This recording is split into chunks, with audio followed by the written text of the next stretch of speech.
You ask Tiger to solve.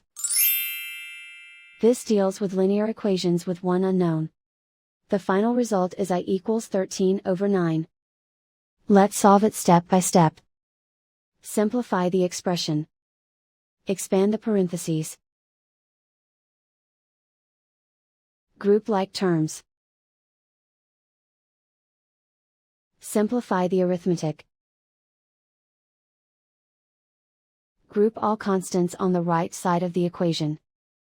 Add 13 to both sides. Simplify the arithmetic.